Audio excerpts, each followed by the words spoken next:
अहिरवाल की बात करते हैं। पहले कार्यकाल में भी और दूसरे कार्यकाल में भी अहिरवाल ने एक बड़ी भूमिका अदा की है बीजेपी सरकार बनाने में।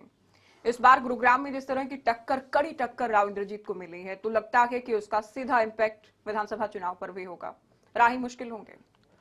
देखो, चुनाव अभी में फर्क तो पड़ता है। जैसे मान लो लोकसभा का मार्जिन कम हुआ है तो कुछ विधानसभा में फर्क पड़ा है, लेकिन जो मैंने कहा कि जो चीज़ें, जो परिस्थितियां लोकसभा के अंदर थी वो विधानसभा के अंदर नहीं होंगी, क्योंकि एक एक मुद्दा ऐसा था जो मैंने बताया, इससे काफ़ी असर पड़ा है। और जिस तरह से देश की सरकार ने और प्रदेश की सरकार ने जो 10 साल के अंदर सबका साथ सबका विकास और बिना भेदभाव के जिस तरह से विकास करवाए, अंत्योदय के सिद्धांत पर जैसे काम किया है, और पूरे प्रदेश के अंदर समान विकास जैसे हुआ है, पहले की सरकारों में ऐसा नहीं होता था।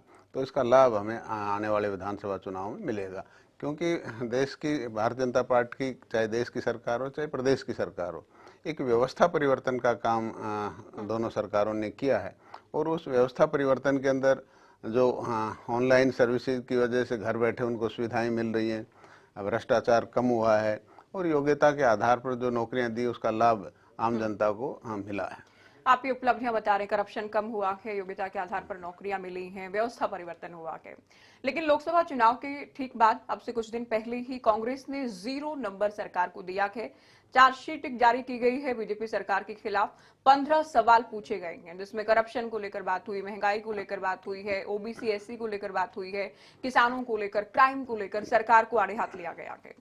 तो कांग्रेस का हिसाब दे पाएंगे आप लोग चुनाव में जाने से पहले? देखो, हम जनता के बीच में विकास के मुद्दे को लेकर के जाएंगे। लॉ एंड ऑर्डर की जहाँ वो बात करते हैं, तो मैं ये कहना चाहूँगा कि उनकी सरकार के टाइम बल्कि ज़्यादा अत्याचार हुए हैं। चाहे आप दलित समाज की बात कर लें, आपने मिर्चपुर कांड है, गोहाना कांड है, और बहुत से ऐसी कांड हुए, लेकिन आज भारतीय जनता पार्टी की 10 साल की सरकार में कोई इस तरह की घटना नहीं घटी है। दूसरा, जो ये लोग कहते हैं कि भाई हमारी सरकार आई तो हम जो आरक्षण का बैकलॉग है उसको पूरा करेंगे। मैं कहना चाहता हूं कि भाई जो बैकलॉग है ये कांग्रेस की तो देन है। अगर कांग्रेस ढंग से भर्तियां करती, ढंग से रिजर्वेशन की पॉलिसी को लागू करती, तो आज ये बैकलॉग नहीं होता।